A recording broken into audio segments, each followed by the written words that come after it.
Shawnee, aka Total Makeup Junkie 101. Now you guys know that I have a really strange addiction to lip products. I filmed my lip product addict tag video last week, so this is absolutely no shock to those of you guys who watched that video. But something you probably didn't know about me was, as much as I love those really high-end luxury lip products, there is nothing as satisfying as finding something incredibly good quality, a hidden gem really, at the drugstore. Now my review today is going to be on a line of lipsticks that I have been requested to review so much. There are tons of people who have asked me to review this line, and this is the Black Radiance line of lipsticks. Now Black Radiance is a brand you can get at the drugstore. I've seen them at my local Rite Aid. However, they are not very easy to find. I know only limited drugstores actually carry this brand,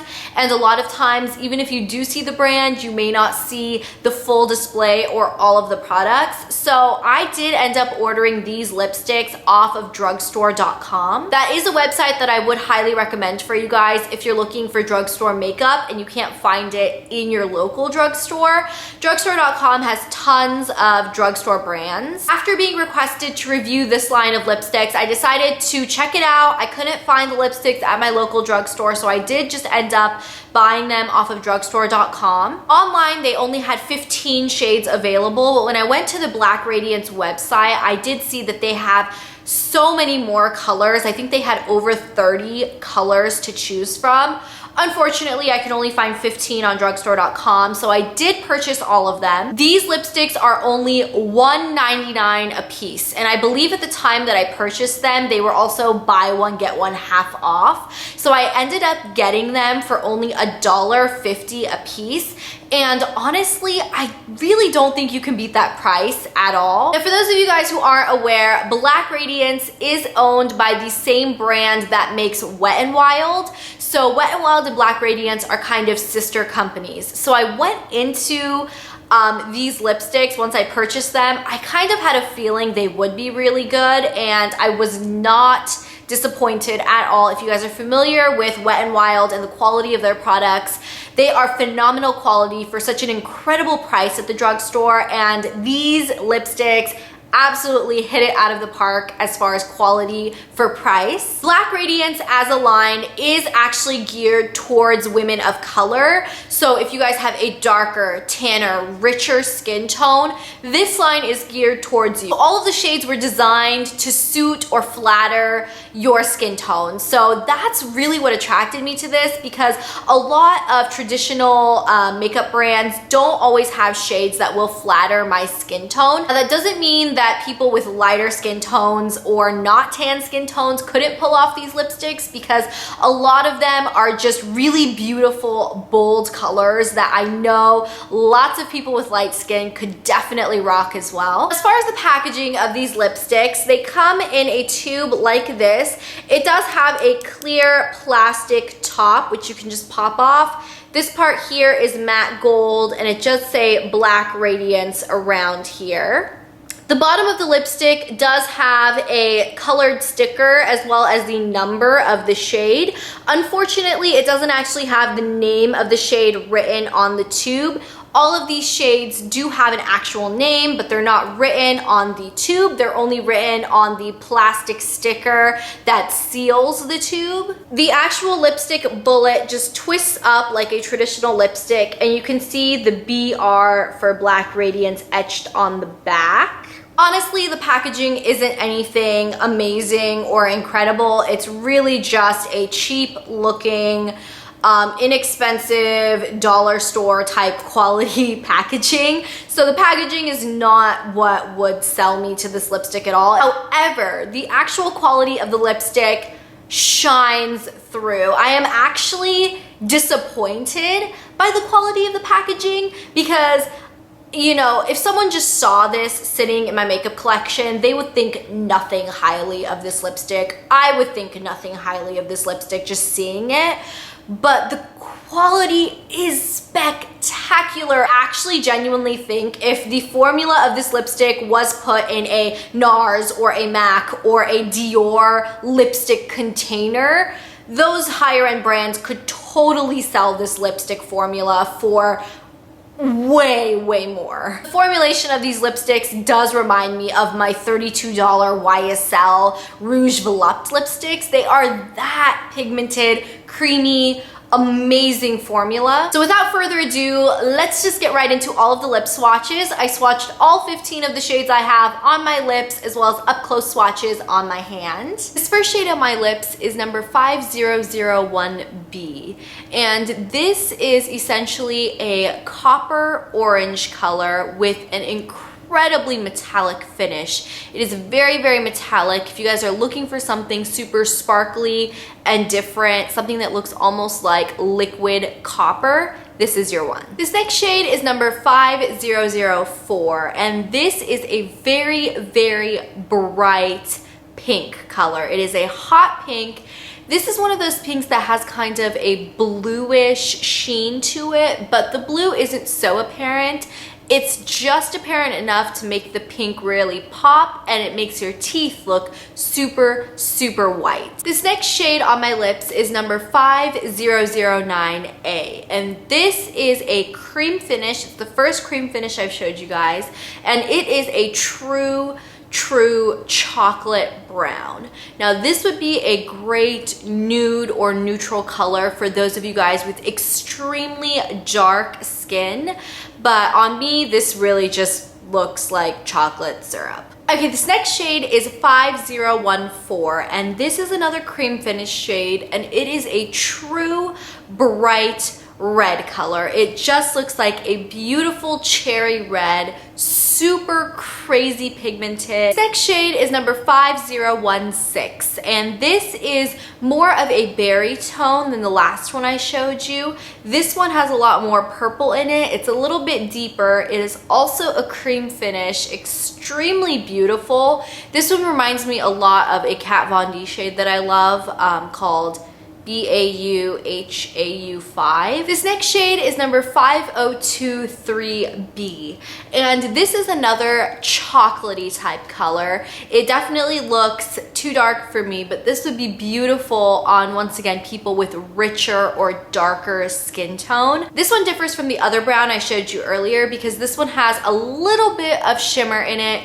It's not overly metallic, it doesn't look glittery, but it just has a little bit more dimension than the other cream finish one. This next shade is number 5027, and this is a cream finish, very dark, deep, burgundy Bordeaux type color. Incredibly beautiful. This is the kind of lipstick that I look for in almost every brand, and not a lot of brands can actually pull it off as being really pigmented without it gathering and looking streaky or patchy, and this formulation rules. It knocks it out of the park. This next shade is number 5033, and this is very similar to the last one I showed you. It's just a touch or two darker. It still has an equally cream finish, really opaque and pigmented. This next shade is number 5042A, and this one, once again, really similar to the last two I've showed you. It's another berry type color, a touch darker than the one I showed you last, 2 touches darker than the one I showed you last, but this one does have just a little bit more brown in it, so that's how it differs from the last two I showed. This next one is number 5112, and this one is totally different from all of the ones I've showed you. It is a purple, and this is a very bright mid-tone violet color. It is so beautiful. It reminds me a lot of Too Faced Melted liquid lipstick in the shade Melted Violet, except this one isn't as neon or in your face. It's a little bit more subdued, a little bit more wearable of a purple, but still a purple nonetheless. This next shade is number 5113, and this one is a different one. It is a lighter pink color, not too light, but this one isn't as pigmented or opaque as a lot of the other ones I've showed you, and you'll see that in the hand swatch. That doesn't mean to say that it can't be built up to, you know, be able to see a nice pink color. It's just not as opaque as a lot of the other ones. This next shade is number 5114, and this one was a sad one. I love the color of this lipstick in the tube. It looks like an incredibly neon, bright reddish pink, and I thought, oh my god, that is gonna be electric on the lips. And unfortunately, this one isn't as pigmented. It's just like the last one I showed you, the pink. It doesn't swatch or come on the lips as neon as it could. It looks amazing in the bullet, and unfortunately it just comes across as a sheer corally pink, mid-tone corally pink color. It is lighter weight than a lot of the other ones I showed you though. I feel like this one has a lot more like gel. It feels like a gel consistency, whereas the other ones felt like a thicker cream. This next one is number 5115, and this one is the most neutral, lightest shade out of all of the ones I've showed you so far. It is a cream, neutral, tannish brown. This one is more pigmented than the last two I showed you, but not quite as saturated as the first ones. This next shade is number 5116, and this one is another neutral color, but it's not as pinky. It's more of an orangey type color. In my head, this looks like a true caramel or toffee neutral.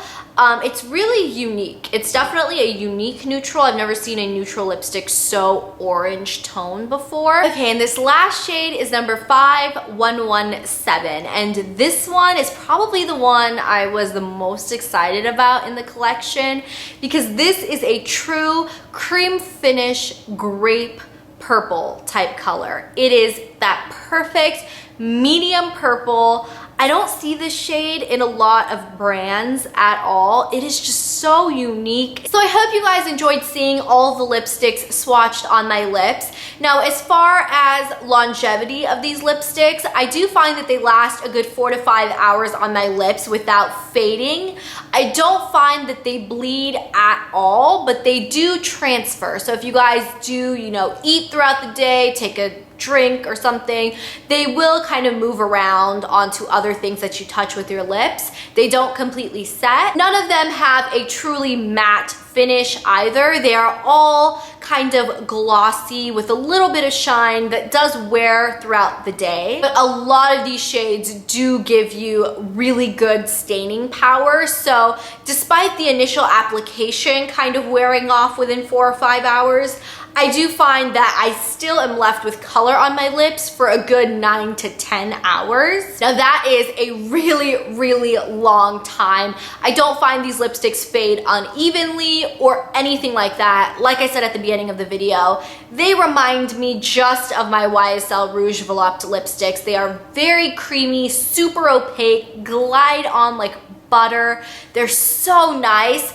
The only thing that I hate is the packaging, but for $1.50 or $1.99, I can totally forgive the cheap packaging because the quality of the product is there. Another thing I want to note is that these do not have any type of scent to them.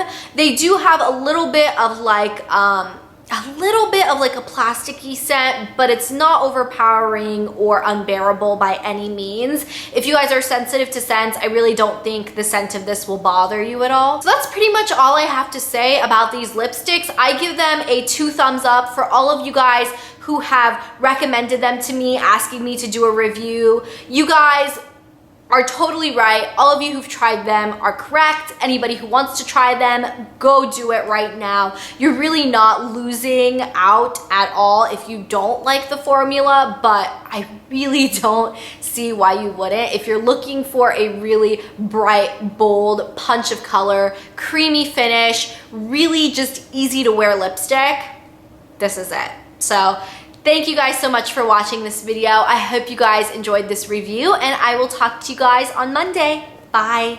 And the products I'm talking about in this video are their Super Shock Pressed Pigment. The L'Oreal The Balms. These are new. They just came onto the market recently, and I have really been loving them.